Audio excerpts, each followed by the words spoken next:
चलो देखो एक्सरसाइज 9.1 सवाल नंबर 6। बोले एक समचतुर्भुज का क्षेत्रफल ज्ञात करें जिसकी भुजा 6 सेंटीमीटर है। एक देखो समचतुर्भुज है जिसकी भुजा 6 सेंटीमीटर है, क्योंकि समचतुर्भुज की प्रत्येक भुजा बराबर है और इसका शीर्ष लंब 4 है। शीर्ष लंब कितना है? 4 सेंटीमीटर। ये मान लो ए बी सी डी और ये पी बिंदु पर काट दिया ऐसे लंब। ये कितना है? 4 सेंटीमीटर। तो हमसे दूसरा विकर्ण पूछा गया है और इसका क्षेत्रफल भी पूछा गया है।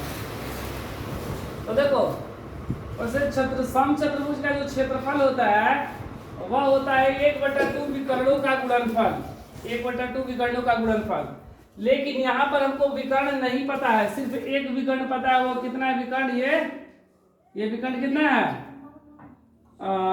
8 सेंटीमीटर पता है। हमें दूसरा विकर्ण ज्ञात कर रहा है, ये हमें नहीं पता है। तो सूत्र होता है समचतुर्भुज का क्षेत्रफल 1/2 विकर्णों का गुणनफल। लेकिन हमको विकर्ण नहीं पता है, दोनों सिर्फ एक पता है। तो सबसे पहले लोग क्षेत्रफल निकाल ले रहे हैं किसका? चतुर्भुज का क्षेत्रफल, चाहे वह समचतुर्भुज या कोई भी चतुर्भुज ही ना है। तो चतुर्भुज का जो क्षेत्रफल होता है आधार गुणे ऊंचाई होता है। कितना होता है? आधार गुणे ऊंचाई या शीर्ष लंब। तो अगर देखा जाए तो ये मेरा आधार हो गया 6 और ऊंचाई कितना हो गया? 4। तो आधार हो गया 6 सेंटीमीटर, ऊंचाई 4 सेंटीमीटर। 6 चौका 24 सेंटीमीटर स्क्वायर आंसर। ठीक है। लेकिन हमसे विकर्ण पूछा गया ना। अब लगाएंगे समचतुर्भुज। समचतुर्भुज का क्षेत्रफल, समचतुर्भुज का क्षेत्रफल 1/2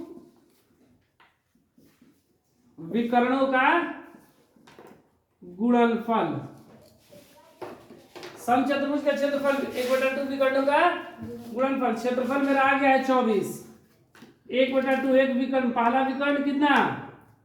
एक हो गया विकर्ण डीबी और दूसरा विकर्ण हो गया एसी। तो 24 बराबर 1/2 डीबी। डीबी का मान हमें निकालना है और एसी का मान 8 दिया गया है। 2 चौके 8। 24 बराबर डीबी गुणे 4। 4 गुना में इधर आएगा तो भागा में 4 6 24। डीबी बराबर 6 सेंटीमीटर। मतलब दूसरा विकर्ण कितना आया? दूसरी विकर्ण बराबर 6 सेंटीमीटर आंसर।